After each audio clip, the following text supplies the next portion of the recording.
नमस्कार दोस्तों। एक बार फिर अपने YouTube चैनल @पोलिटिकल साइंस 2023 में आप सभी का स्वागत। आज हम लोग बात करेंगे राज्य मंत्रिपरिषद के गठन के बारे में। राज्य मंत्रिपरिषद का कार्य क्या है, उसका कार्यकाल कितना है, इन सब के बारे में। भारतीय संविधान ने जैसे केंद्र के समान राज्य में भी संसदीय व्यवस्था की स्थापना की है। आज़ादी के बाद हमारे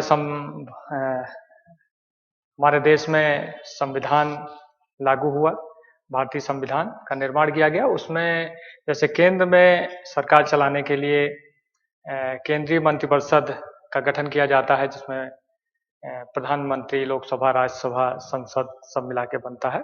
सेम उसी तरह राज्य की शासन व्यवस्था को सुचारू रूप से चलाने के लिए, क्योंकि हमारा देश प्रजातंत्र है, हमारे देश में प्रजातंत्र है और प्रजातंत्र में जनता के द्वारा चुनी हुई सरकारें काम करती हैं। तो इसलिए राज्य की शासन व्यवस्था चलाने के लिए राज्य की राजनीतिक एवं प्रशासनिक व्यवस्था का वास्तविक कार्यकारी अध्यक्ष मंत्रिपरिषद होती है एवं इसका अध्यक्ष मुख्यमंत्री होता है। भारतीय संविधान में राज्यपाल के परामर्श व सहायता के लिए मंत्रिपरिषद की व्यवस्था की गई है।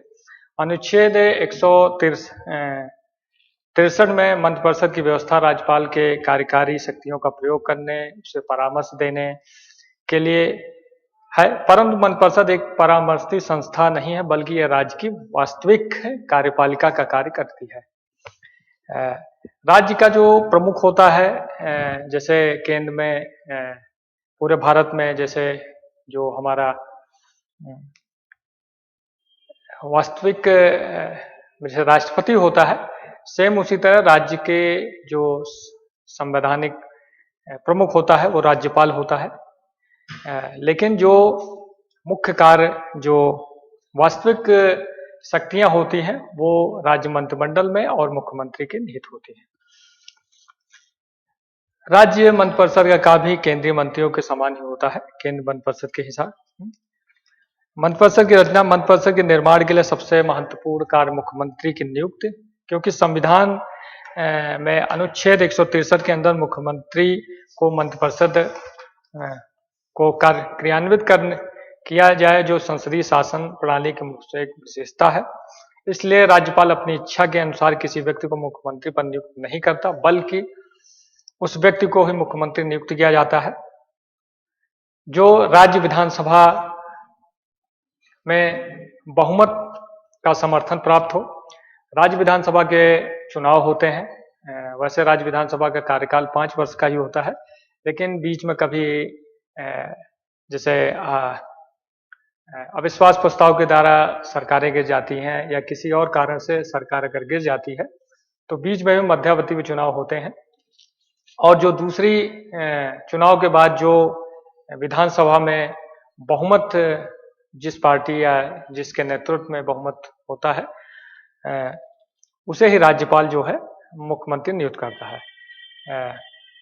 अनुच्छेद 164A में यह बंद है कि मुख्यमंत्री की नियुक्ति राज्यपाल करेगा और अन्य मंत्रियों की नियुक्ति राज्यपाल मुख्यमंत्री के परामर्श से करेगा।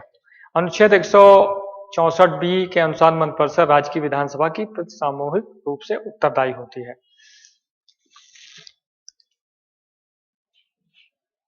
सामान्यतः उसी व्यक्ति को मुख्यमंत्री नियुक्त किया जाता है जो विधानसभा या विधान परिषद में किसी एक सदन का सदस्य हो। हमारे देश में कुछ ऐसे राज्य हैं जिसमें 2 सदन की व्यवस्था है विधानमंडल में, और 28 राज्यों में लगभग 5 राज्यों में विधान परिषद और विधानसभा दोनों हैं, और बाकी राज्यों में विधानसभा होती है। तो जहाँ पे विधान परिषद या और विधानसभा दोनों है, वहाँ किसी भी सदन का सदस्य होना अनिवार्य होता है। यदि कोई व्यक्ति विधानमंडल का सदस्य नहीं है और उसे मंत्री नियुक्त किया जाता है, तो मंत्री नियुक्त होने के 6 महीने के अंदर उसे किसी भी एक सदन का सदस्य होना आवश्यक है, अन्यथा वह मंत्री पद से हट जाएगा। उसके बाद मंत्रियों की नियुक्ति मुख्यमंत्री के परामर्श से राज्यपाल द्वारा की जाती है। मुख्यमंत्री अपने विवेक से अपने मंत्रियों की एक सूची तैयार करता है और उस सूची के अनुरूप राज्यपाल मंत्रियों को नियुक्त करता है। मंत्रियों के विभागों का बंटवारा भी मुख्यमंत्री के द्वारा किया जाता है।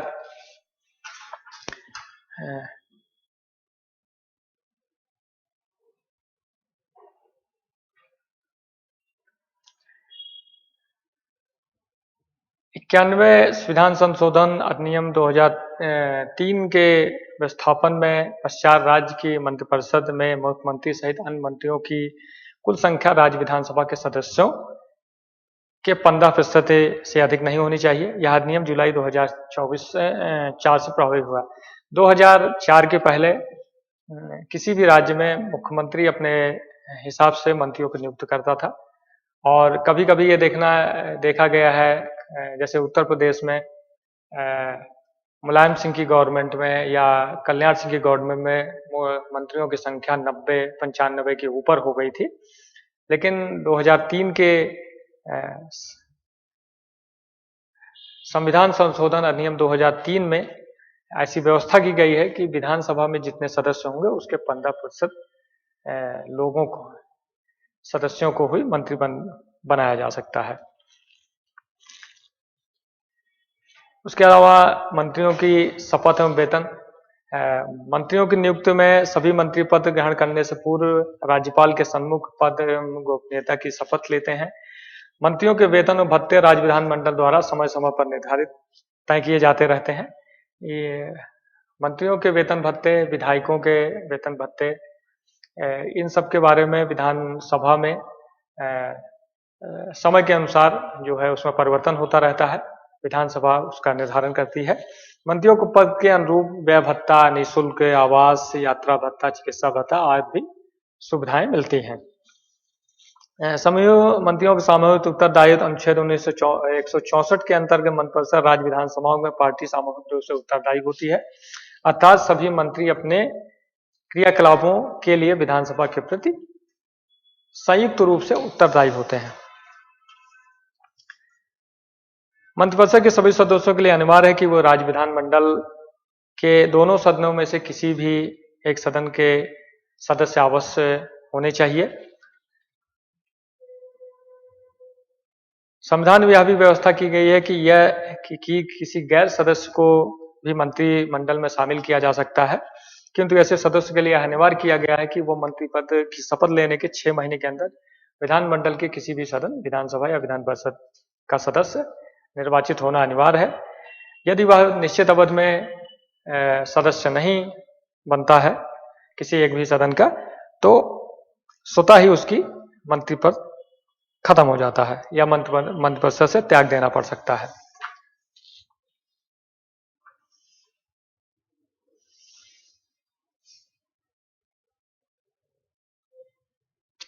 और इसके बाद सदन को उस सदन की सदस्यता से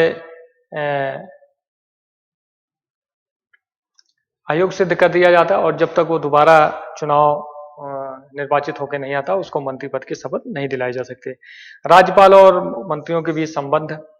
साधारणतः राज्यपाल और उनके मंत्रियों के बीच संबंध उसी प्रकार से होते हैं जैसे राष्ट्रपति और उसके मंत्रियों के, मतलब जैसे केंद्र सरकार में राष्ट्रपति और प्रधानमंत्री या मंत्रिपरिषद के जो संबंध जैसे संबंध है, सेम यही ऐसे ही संबंध राज्य विधान मंत्रिमंडल का भी होता है। इसमें केवल एक महत्वपूर्ण अंतर है कि संविधान राष्ट्रपति को कोई कार्य अपने विवेकानुसार करने की शक्ति नहीं देता, किंतु राज्यपाल को कुछ कृत्य अपने विवेकानुसार करने का अधिकार देता है। अनुच्छेद 163(1) में इस प्रकार है, जिन बातों में इस संविधान द्वारा उनके अधीन राज्यपाल से अपेक्षित है कि वह अपने कृत्यों तथा उनमें से किसी को अपने विवेकानुसार करे, उन बातों को छोड़कर राज्यपाल के कृत्यों का प्रयोग करने में सहायता और सलाह देने के लिए मंत्रिपरिषद अपने सुझाव देती है।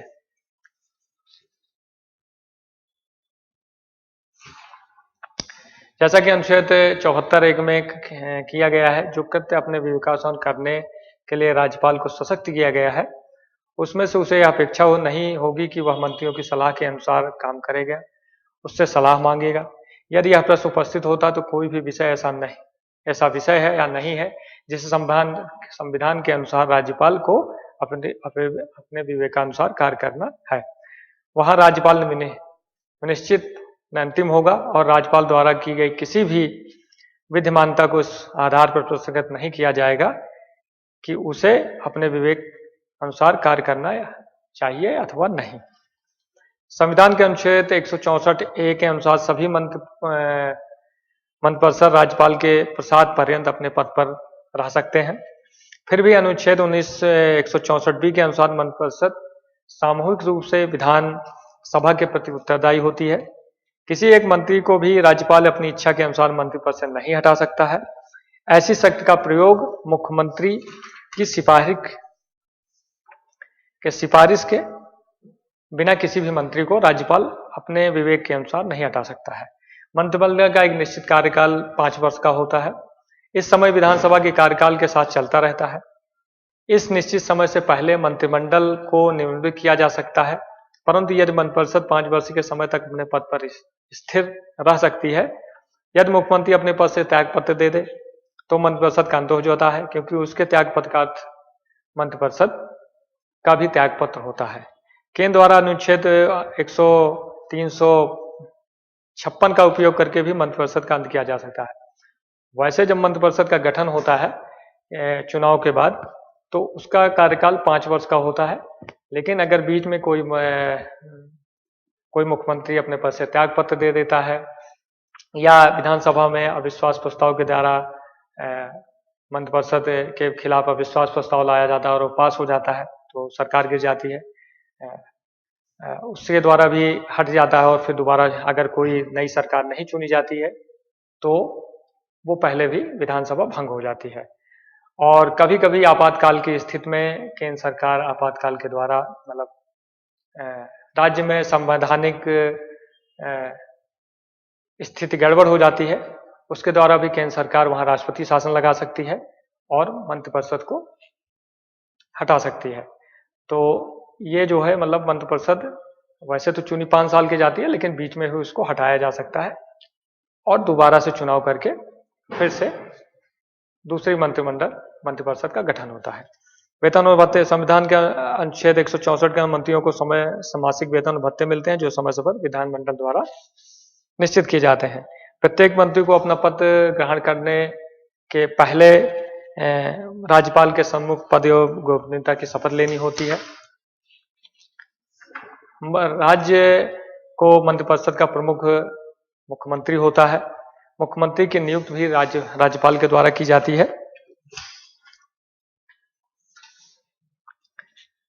अनुच्छेद 164 में राज्यपाल उस व्यक्ति को मुख्यमंत्री नियुक्त करता है जिसको राज्य विधानसभा में बहुमत दल का नेता होता है। इसी परंपरा का पालन करना संवैधानिक पक्ष से भी अनिवार्य है, क्योंकि मंत्रिपरिषद सामूहिक रूप से विधानसभा के प्रति उत्तरदायी होती है। इसका अभिप्राय यह है कि विधानसभा किसी भी समय संपूर्ण मंत्रिपरिषद या किसी एक मंत्री के प्रति अविश्वास प्रस्ताव पारित करके संपूर्ण मंडल को त्यागपत्र देने के लिए विवश कर सकता है। इसलिए अनिवार्य है कि उस व्यक्ति को मुख्यमंत्री नियुक्त किया जाए जिसको राज्य की विधानसभा में बहुमत प्राप्त हो। जिस व्यक्ति को मुख्यमंत्री पद पर नियुक्त किया जाता है उसके लिए राज्य विधानमंडल का सदस्य होना अनिवार्य है। मुख्यमंत्री के क्या कार्य होते हैं? मंत्रिपरिषद का निर्माण, मुख्यमंत्री का मुख्य कार्य जो होता है, मंत्रिपरिषद के मंत्रियों की नियुक्ति मुख्यमंत्री के द्वारा के परामर्श से राज्यपाल द्वारा की जाती है। यह निर्णय करना भी मुख्यमंत्री का कार्य है कि किस व्यक्ति को कैबिनेट में, किसको राज्य मंत्री और किसको उपमंत्री बनाना है। मुख्यमंत्री अपने मंत्रिपरिषद का विस्तार करने का अधिकार है। मुख्यमंत्री अपने विवेक से अपने दल के या किसी को भी वो मंत्री बना सकता है और वो निर्धारित करता है कि किसको कैबिनेट मंत्री बनाना है, किसको राज्य मंत्री बनाना है, किसको स्वतंत्र प्रभार देना है। और ज़्यादातर देखा जाता है कि जो वरिष्ठ साथी होते हैं उनको कैबिनेट मिनिस्टर और बनाया जाता है। कितना किसको ज़्यादा एक्सपीरियंस है, कौन कितने समय से राजनीति में सक्रिय है, उस हिसाब से मंत्रियों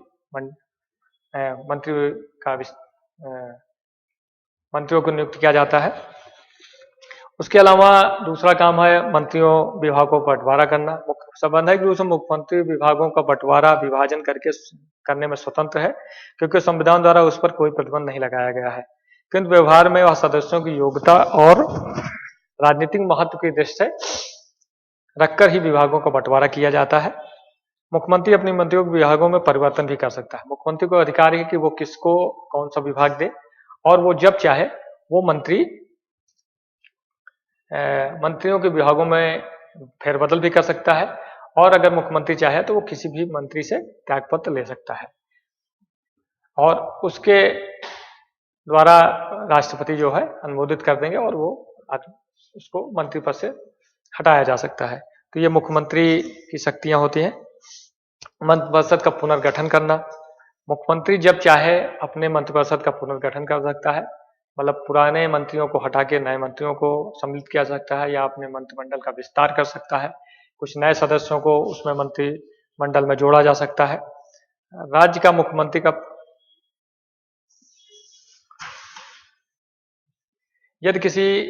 कभी कभी यदि मंत्री त्यागपत्र देने से इनकार कर रहा है, तो मुख्यमंत्री उसे अपदस्थ करवा सकता है। मतलब मुख्यमंत्री की ये पावर है कि अगर किसी मंत्री को त्यागपत्र देने के लिए कहे, और अगर मंत्री त्यागपत्र नहीं देता है, तो उसको वो राज्यपाल के द्वारा अपदस्थ कर सकता है, मतलब उसको मंत्री पद से हटा सकता है। ये सारी पावर मुख्यमंत्री के अंदर होती है। मंत्रिपरिषद का अध्यक्ष होता है मुख्यमंत्री मंत्रिपरिषद का अध्यक्ष होता है। वह मंत्रिपरिषद के अधिवेशनों की अध्यक्षता करता है, अधिवेशनों की तिथि तय करता है, उसके लिए कार्यसूची बनाता है। मुख्यमंत्री का अधिकार है। राज्यपाल और मंत्रिपरिषद की कड़ी। मुख्यमंत्री जो होता है वो राज्यपाल और मंत्रिपरिषद की कड़ी का काम करते हैं। मंत्रिपरिषद के निर्णयों को राज्यपाल को सूचना देना मुख्यमंत्री का संवैधानिक कर्तव्य होता है। अनुच्छेद 167, यदि राज्यपाल को किसी प्रशासकीय विभाग के प्रति कोई सूचना प्राप्त करनी है, तो वह केवल मुख्यमंत्री के द्वारा ही प्राप्त कर सकता है। अतः मुख्यमंत्री दोनों के बीच कड़ी का काम करता है। मगर राज्यपाल को किसी विषय के बारे में जानकारी लेनी है या कोई सूचना चाहिए, तो वो मुख्यमंत्री से ही प्राप्त कर सकता है। मतलब किसी मंत्री से या किसी डायरेक्ट अधिकारी से वो उस सूचना को प्राप्त नहीं कर सकता। राज्य विधानमंडल का नेता। जो राज्य मंत्रिपरिषद होती है और उसमें जो मुख्यमंत्री का वो होता है, विधानमंडल उसकी इच्छा के विरुद्ध किसी भी कानून का निर्माण नहीं कर सकती। मतलब मुख्यमंत्री ही विधानमंडल दल का नेता होता है, क्योंकि विधानसभा में कोई भी निर्णय जो है बिना मुख्यमंत्री के परामर्श से या मुख्यमंत्री की अध्यक्षता के बिना नहीं पास होता, कानून का निर्माण नहीं हो सकता। विधानमंडल के महत्वपूर्ण निर्णयों की घोषणा मुख्यमंत्री ही करता है। मुख्यमंत्री अध्यक्षता के साथ मिलकर मुख्यमंत्री अध्यक्ष विधानसभा अध्यक्ष के साथ मिलकर विधानसभा की कार्यक्रम निश्चित करता है। विधानसभा को स्थगित और भंग किए जाने का निर्णय मुख्यमंत्री द्वारा ही किया जाता है। राज्यपाल का मुख्य परामर्शदाता मुख्यमंत्री होता है। मुख्यमंत्री राज्यपाल को शासकीय संबंधी प्रत्येक मामले में परामर्श देता है। संविधान के अनुसार राज्यपाल उस समय मुख्यमंत्री का परामर्श नहीं लेता जब वह केंद्रीय सरकार के प्रतिनिधि के रूप में कार्य करता है। अगर कभी कभी ऐसी स्थिति आ जाती है कि राज्यपाल जो है मुख्यमंत्रियों की बातों को नहीं मानते हैं और वो केंद्र के हिसाब से काम करते हैं, या कभी आपातकालीन स्थिति में जो है वो मंत्रिपरिषद की सिफारिशों को नहीं मानते हैं, वो केंद्र के द्वारा नियुक्त प्रतिनिधि हैं, उसके हिसाब से काम करते हैं। अन्य स्थितियों में राज्यपाल मुख्यमंत्री के परामर्श के अनुसार ही कार्य करता है। नियुक्ति। राज्य की सभी महत्वपूर्ण नियुक्तियां राज्यपाल मुख्यमंत्री के परामर्श से ही करता है। जो भी सरकारी नियुक्तियां होती हैं, राज्य स्तरीय सॉलिसिटर जनरल है, जो उच्च न्यायालय में जो सरकारी वकील नियुक्त होते हैं, उनकी नियुक्ति जो महाधिवक्ता जिनको बोला जाता है, उसकी नियुक्ति भी राज्यपाल पर मुख्यमंत्री के ही परामर्श से करता है। और भी कई सारे निगमों के अध्यक्ष की नियुक्ति भी मुख्यमंत्री के परामर्श से ही राज्यपाल के द्वारा की जाती है।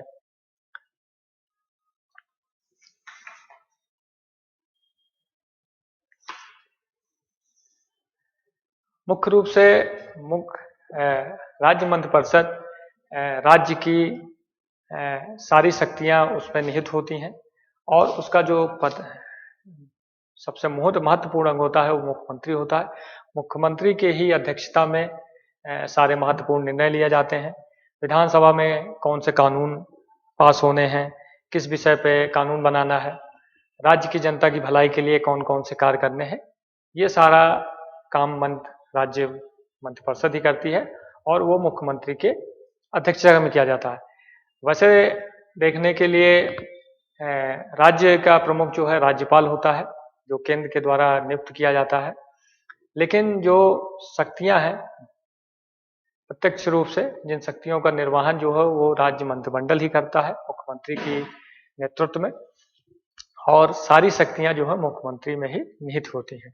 और मंत्रिमंडल जो है मंत्रिमंडल की नियुक्ति राज्यपाल करता है, लेकिन मंत्रिमंडल राज्यपाल के प्रति उत्तरदायी न होकर वो विधानसभा के प्रति विधानसभा के प्रति उत्तरदायी होता है, क्योंकि उसकी ज्यादा जवाबदारी जो होती है वो विधानसभा में ही होती है।